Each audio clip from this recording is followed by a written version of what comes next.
everybody, my name is Mr. Francy and welcome back to Mr. Francy Reads. Today I am going to be filming all of the videos to prepare for my December type videos. I know we're in December, I've got 2 more videos left to do, and then I'm going to be doing all of my what do you call them, like favorites and non-favorites, goals setting, catching up on like how did I do with goals this year, bookshelf tour, all that type of stuff. So really looking forward to it. But before we can do that, I need to wrap up last month and give you my November monthly wrap. So that's what we're going to do today. I have a bunch of books that I need to get through for this wrap. So if it is a little bit longer, I do apologize, but I did not expect to read this many books this month. Ever since I started my new job, I've been reading less because during the week after work, I am very exhausted. It takes a lot out of me mentally and physically, so I don't read as much. And yet, when you see the stats, you'll realize this is a lot more than I originally planned to do. So let's jump right on in and take a look at the stats, putting them up on the screen in 3, 2, 1, go. So, for the month of November 2022, I read a total of 11 books, comprising of 7 cozy mysteries, 2 fantasies, and 2 Christian fictions. To my age groups, I read 9 adult books and 2 middle grades, no young adults. Oh, well, I'll read young adults in December, so we're all good. To my lengths, I had 5 3/4 tomes, 1 half tome, and 5 novellas. So those novellas definitely helped to contribute to the total, but still, 11 is a lot for me these days. And my total page count was 3,247, which breaks my record from last month, which was 2,073. So really happy about that. To my star ratings, it was a predominantly 4-star reading month, which is still really good. I had 3 5-stars, 7 4-stars, and 1 3-star book, which is still good. 3 stars is still average, so overall, a pretty decent month. Before I get into what I did complete in the month of November, I need to give a shout out to this book, which is Books Can Be Deceiving by Jen McKinley. Let's put it up on the screen. This is a book that I actually DNF'd. So, yeah, I started reading it, and you can go back and look at my reading vlogs if you want. I go into more detail there. I don't have a lot of time here. So, yeah, just letting you know. More detailed reviews in reading vlogs for November. But with this one, yeah, it just didn't work for me. I didn't really like the overall tone to it, and yeah, it just, I don't know. And then we got to chapter 3 and a triggering moment happened for myself personally. Yeah, there was something that went on that triggered me quite severely. And if a book is going to trigger me, I have so many books I want to read, I will DNF that book and pick up another one. So a lot of people do love the series. It just wasn't the book for me and isn't the series for me. All right, let's move on to the first book that I did read in the month of November. And the first book that I did read was this book, Theatre Nights Are Murder by Libby Klein. Let's put that up on the screen. So this is book 4 in the Poppy McAllister mystery series, and I gave this book 4.5 stars. So the basic premise of this one, in this 4th book in the series, we continue to follow Poppy and her Aunt Ginny and the group of biddies that the Aunt Ginny is friends with, and the biddies in this one have signed up for this year's play at the local Centre, and they're doing Mamma Mia, which had me really happy. I love everything to do with acting and being on stage, so the cozy side just really worked well for me. But at one point, one of the actors, or thespians, if you will, is found murdered one morning when they arrive for a rehearsal, so Poppy and the biddies do everything they can to try and work out who the murderer is and why this person was murdered.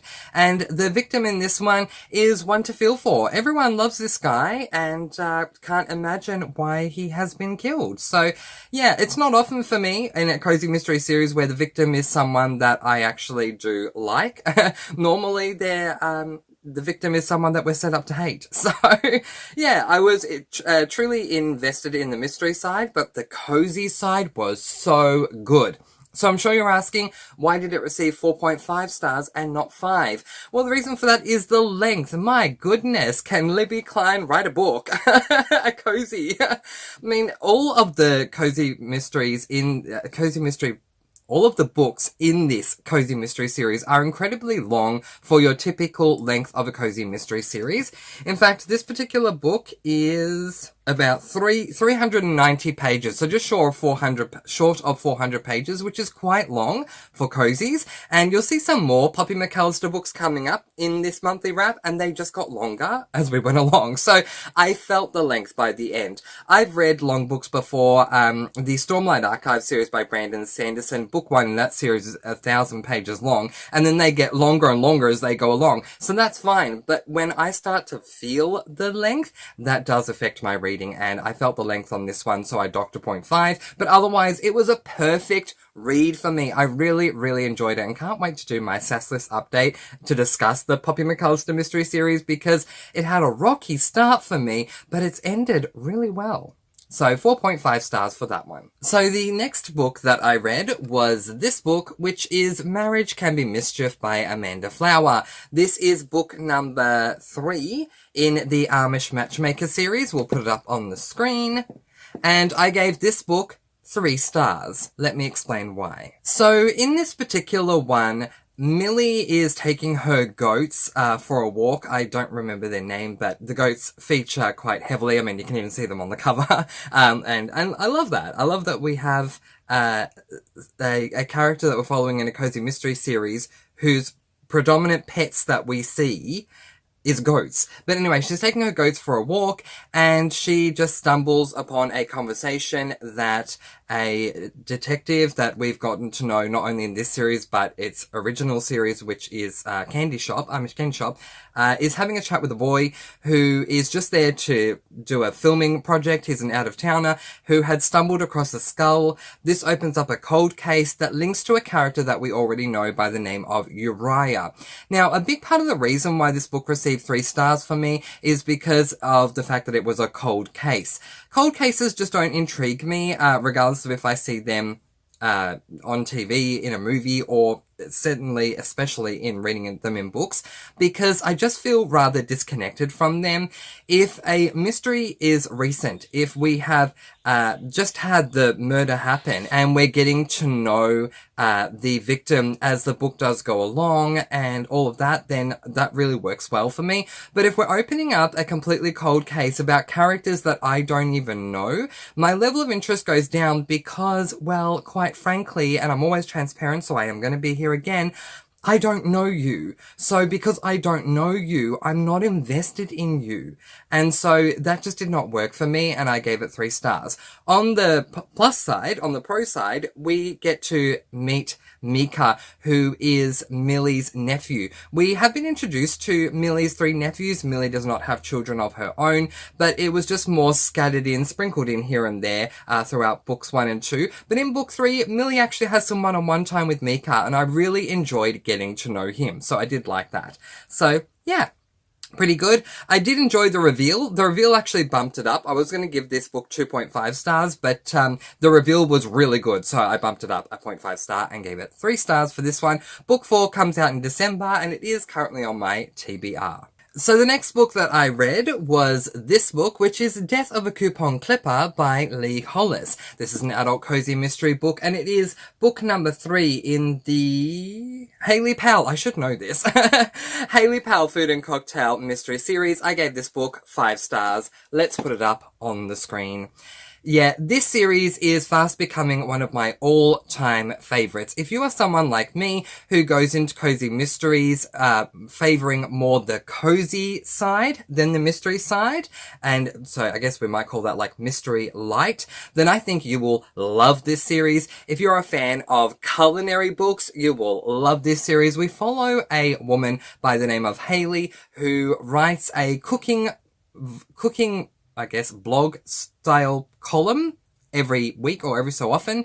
And at the end of most of the chapters in each book, we get to see the column itself. And she'll just talk about random things going on in her day, and then link it back to a recipe. So she might say, I was walking home from work because my car had broken down, and by the time I got home, I was freezing cold, but I knew exactly what I need to perk myself up, and that was my midnight magic hot chocolate, and I'm going to share that recipe with you right now, and something like that. And it just, I love her column so much.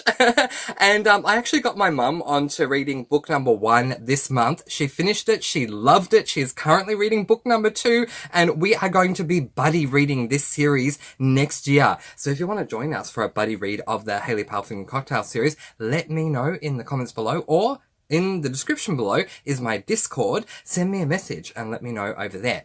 All right, let's get into the premise. So with this one, Hayley is at the local hospital because someone was hospitalized, and her boyfriend is there, and she's there to be a shoulder for him to lean on. She goes down to the cafeteria to get some food for him, just to, help replenish him, get his energy levels back up. And while she's in the cafeteria, she sees a nurse that is there by the name of Candace, who she knew back in high school. And Candace is talking to another fellow nurse about a coupon clipping competition that she has entered into. Hayley thinks this is going to be a great idea, so she goes home and enters herself into the competition, and both do get in. However, right before the filming of this episode is due to begin, Candace is found dead with scissors sticking out of her back. So who killed her and why? Hayley goes on the sleuthing tour to try and determine what happened here. This book was so good. I love this series so much. I just love everything about it. And for a cozy mystery series, a cozy mystery book to get 5 stars from me, it needs to do everything well. And in my opinion, so far, every single book in this Hayley Powell Food and Cocktail mystery series has done exactly that. The cozy side is so cozy and yet entertaining. The mystery side is always incredibly intriguing. The reveals are always just, wow, mind-blowing reveals. And the reveal of this one was so good. Oh my gosh. I mean, the reveal in book 1 and 2 I liked as well, but the reveal in book 3 was just out of this world. Probably the best reveal that I've read in a long time, and that is saying something. So 5 stars from me for that one. So the next book that I read was this book, Wine Tastings Are Murder by Libby Klein. Let's put that up on the screen. And this is book number 5 in the Poppy McAllister mystery series. I was way behind on this series and wanted to get caught up by the end of the month, so you'll see many more of those coming up in this monthly wrap. Okay, now, this is an adult cozy mystery, and I gave this book 4 stars. The title that I have for my Goodreads review for this book says, "No, Libby Klein, you simply cannot leave me on this cliffhanger," and I have like 10 exclamation marks, because I don't remember the last time a cozy mystery left me on a cliffhanger, but this book, it not only left me on a cliffhanger, but it left me on a cliffhanger for the single most, the single most investable thing for me in this series. It's not to say it's the only investable thing, but it is the thing that I am most invested in, and that was the cliffhanger. You cannot do that to me, Libby Klein. But okay, let's talk about the premise. So in this one, Poppy, in this series, Poppy McAllister and her Aunt Ginny run a bed and breakfast. And so in every single book, we have new guests that come to stay at the bed and breakfast, and this invokes some side stories that go on. In this particular one, a wine tasting tour has been set up, and at the first wine tasting tour, someone dies, and everyone thinks it was done by natural causes, but then it's found out that no, they actually were murdered. So we need to find out who murdered them and why. And the mystery side of it was okay. But I need to focus on the cozy side and the cliffhanger. Don't worry, I won't give spoilers. But we get to the end of the book. Poppy has been struggling with a decision, and I mean struggling with a decision, for the entire series. And we get to the end of the book, and Poppy makes a decision. There's so much I want to say, and I've got to be mindful of spoilers. Poppy makes a decision and says, I know exactly what my decision is. Okay, now I'm going to go and enact my decision. So Poppy goes to enact her decision, and when she is there, something happens.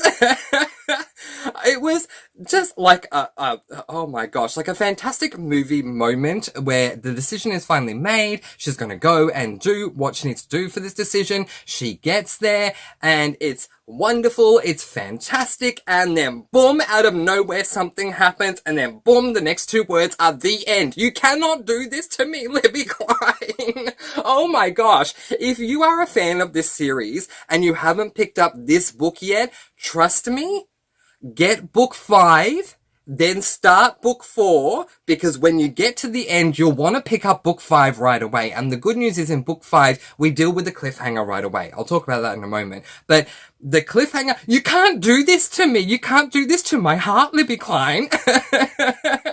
But 4 stars for me. Fantastic book. Despite the mystery, which just didn't intrigue me that much. So that's why I deducted 0.5, and I did feel the length again. So another 0.5 was deducted, but a fantastic book aside from that. 4 stars from me. So the next book that I picked up was not the next book in the Poppy McAllister mystery series, because I had a TBR set, and I'm very much a stickler for my TBR. So I said, okay, we'll be getting to the next Poppy McAllister very soon, but let's pick up this one. And I was very, very happy. I've been waiting a long time for the audiobook of this one to come out. It finally did. And that is this book, which is Proof is in the Potion by Samantha Silver. Now, I need to work out... Okay, I need to work out which number of book this is in the series. This is book number 7 in the Spelford Cove mystery series, and I gave this book 4 stars. Let's place it up on the screen. Okay, so I'm referring to this book as the beginning of a second arc. I don't know if Samantha Silver is calling it that, but it feels that way to me. For the first 6 books in this series, we are following a woman by the name of Robin, who is a... Robin, I think? Yes, Robin. Okay, woohoo, I get a cookie. Robin, who... Very quick explanation. I read so many books every month, so many books every year, that by the time I'm done with the book stays with me, the premise and my thoughts and feelings, but sometimes characters get lost on me. Their names get lost on me. But yes, it is Robin. For the first 6 books in the series, we're following Robin, who is a kitchen witch, which means that she has the ability to inject magic into her cooking, but because it's a cozy series, it's nice magic, so like love or joy or happiness or something like that. But she also has other magical abilities that within the first 6 books are setting us up for this major battle that's going to go on. The major battle occurs in book 6, and then everything from that is kind of resolved and wrapped up in book 6. So that's why I feel like book 7 is the start of a new arc. The end of book 6 does set us up for this new arc, and I'm a little concerned because the setup for the second arc was not something that I thought would intrigue me that much, but I didn't know. And then after reading this book, book 7, I just hope that they don't continue to do the same thing for the remaining books in this particular arc, because I just think it will work for one book, but if you keep doing the same thing and having a pattern for the remainder of the arc, it could get boring over time. So in this particular one, there is a murder that takes place in the park, the kind of like the foresty park, woodlands, whatever area that her cousin Elsa works at. And the interesting thing is that this guy was shot with a bow and arrow. A second death occurs outside of Robin's store, which also the murder weapon was a bow and arrow. So the two are connected, and Robin needs to try and work out what's going on there. But Robin doesn't want to. She's done solving murders, also she says. Then her ghost friend, who Robin is the only one who can see this particular ghost by the name of Vanessa, tells her that the guy who murdered her has been murdered. This intrigued me. The first 2 mysteries didn't intrigue me that much, but we've known of Vanessa and the guy who murdered her, who is still at large and was never convicted for his crime of killing her, from book number 1. So this was very intriguing to me. This guy is now dead, and so this does intrigue Robin to bring in her cousins, Elsa and Emma, I think is their name. But anyway, I don't remember. It's okay. I already explained my thoughts on character names and how I don't remember them. But anyway, she brings in her 2 cousins to try and solve these murders, and Look, I thought that the murder of the guy who murdered Vanessa was intriguing. I did not think the other two murders were intriguing because I pretty much called it right away. I didn't... Yeah, there's not a lot I can say, but I called the murder very quickly. I went, okay, it's got to be this, right? And I was right. So that let me down a little bit. The cozy side I love. I love following Robin and her two cousins, and I love being in Spelford Cove. I love Robin works at a bakery. I love the bakery. So I love all those sorts of things. But yeah, the first murder with the bow and arrow mystery side of things just didn't intrigue me. And when I got the reveal, I thought, it's going to be interesting to see what happens with book number 8, which is coming out soon. So I'll have a look there, but it's still got 4 stars, which is still a solid rating. So the next book that I read was this book, Beauty Expos Are Murder by Libby Klein. Let's put it up on the screen. And this is the next book in the Poppy McAllister Cozy Mystery series. So I gave this book 4.5 stars, and the only reason I docked a star was because of the length. Again, I did feel it. But let's address what we discussed with the last book, Wine Tastings Are Murder, and how it left on a cliffhanger. As I said at that point of this wrap-up, we do address that cliffhanger at the beginning of this book, which I do appreciate, because there are some series where we have certain cliffhangers that we don't address until 3/4 of the way through the next book. Shadowhunters. Anyway, letting that go. So I really, really appreciated that we dealt with it right away. Like, literally, from the first word, we are dealing with the cliffhanger. Yay, Libby Klein. Well done. So we deal with the cliffhanger. That is resolved. Fantastic. Was very satisfied with that. Then the premise for this book, the setup for this one, is that Poppy has been invited to a beauty expo that's going to take place to sell her gluten-free baked goods. She's not a baker by trade, but she does bake and cook food for the B&B, and Poppy has been gluten-free for a while now, so that's how she cooks. She cooks gluten-free products. So she's been invited to go there to the beauty expo and sell her gluten-free products. While she is there, everyone is excited. Well, everyone aside from Poppy is really excited because there's this doctor guy who's going to be there, who is famous because he appeared on one episode of Good Morning America. And apparently one episode of Good Morning America makes you really, really, really famous. I did not get this. I'm reading this book thinking, how does one episode of Good Morning America make you incredibly famous? Like, everyone knows him and loves him because of one episode of Good Morning America. But anyway, letting that go. So eventually, we get there, and the doctor is doing a seminar type thing. Oh, seminar? Is that the word? Probably not. The doctor is doing this, I don't know. He's doing a promotion thing.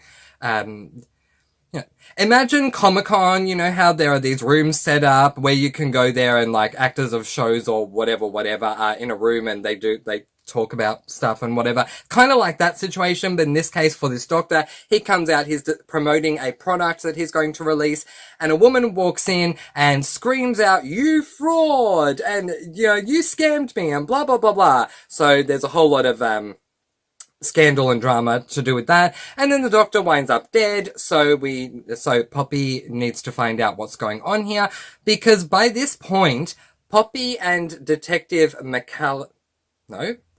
Detective Amber. McAllister's her surname. See, I told you, with character names, I'm not good. Detective Amber have gone from basically being mortal enemies to becoming quite close, which I appreciate. And Amber has asked Poppy to look into this for her and find out what is going on. And there are other things that go on as well that I won't reveal at this stage. But yeah, I thought it was pretty good overall. I again did feel the length. This one is incredibly long.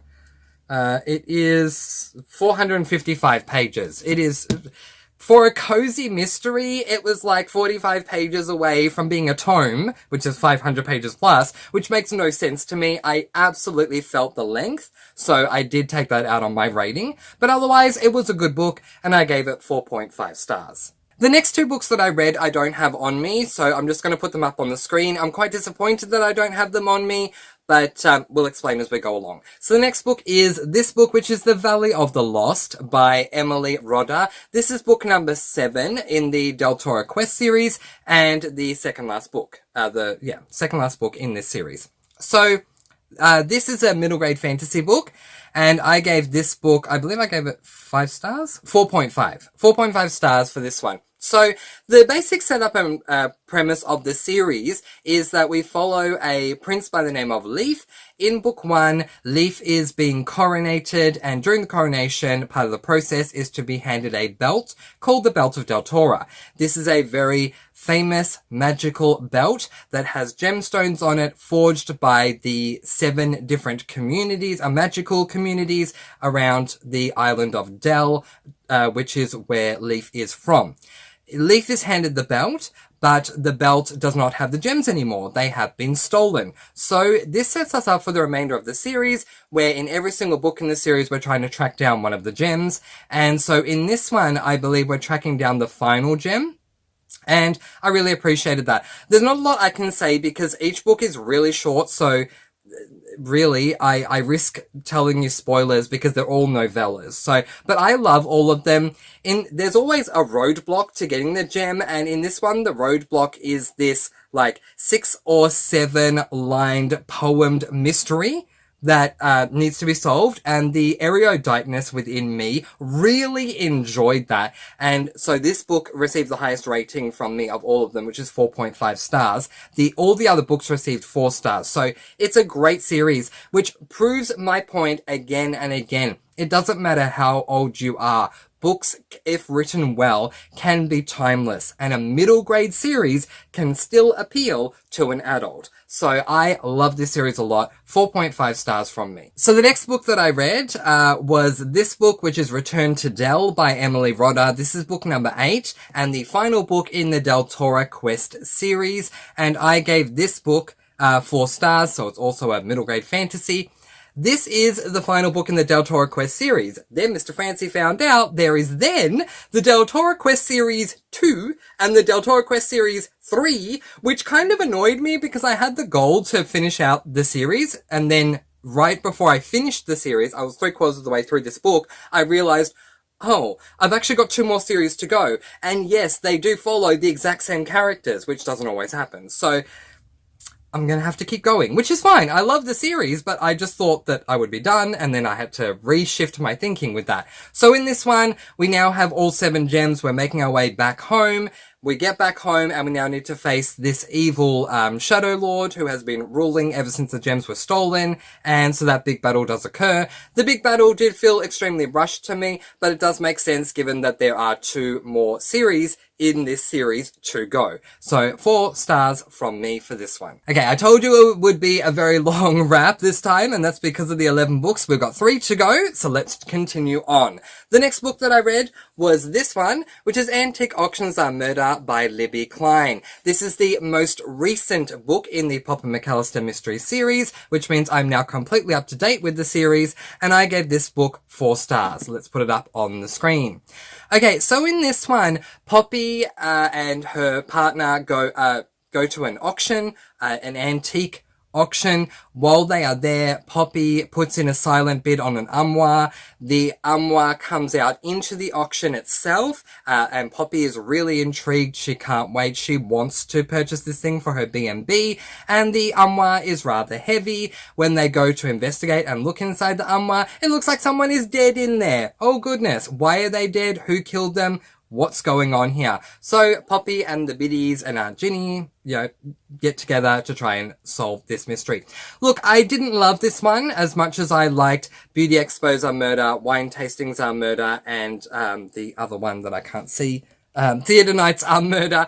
I liked those a heck of a lot more than this one, but that is purely because antiquing and auctions, which take up 2 words in this 4-word title, are just something that doesn't interest me. So the cozy side just didn't interest me at all, but I love following Poppy. I love following the biddies. I love the B&B. I love everything about the character side and the cozy side of this series. but just the mystery side and the antiquing and the auctions just wasn't for me. So ultimately I gave it 4 stars. 2 more books. Next book that I read was this book, The Christmas Box by Richard Paul Evans. I'll race through this. This is an adult Christian fiction book. I originally read this in 2020 in December and gave it 5 stars, gave it 5 stars again this time. The basic premise of this book is that we follow a man by the name of Richard who, with his wife and daughter, move in with an elderly widowed woman who has advertised for someone to take care of her in exchange for the entire east wing of her mansion. Along the way, Richard learns a beautiful lesson about Christmas, and I gave this book, again, 5 stars. The final book that I read was this book, which is called Timepiece by Richard Paul Evans. This is book 2 in that series. I'm reading book 3 currently, so I wanted to do a whole reread. And yeah, this is also an adult Christian fiction.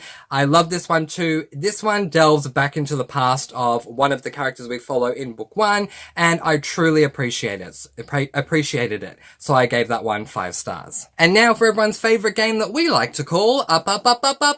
These are most of the 11 books, my goodness, that I read in the month of November. What books did you read in the month of November? Which was your favorite? Let me know in the comments below. But in the meantime, that is where I am going to leave it, letting you all go with peace, blessings, and so much love. Please do be kind and love one another, and spread your sparkling energy all throughout the world. And until next time, happy reading. Bye, everyone.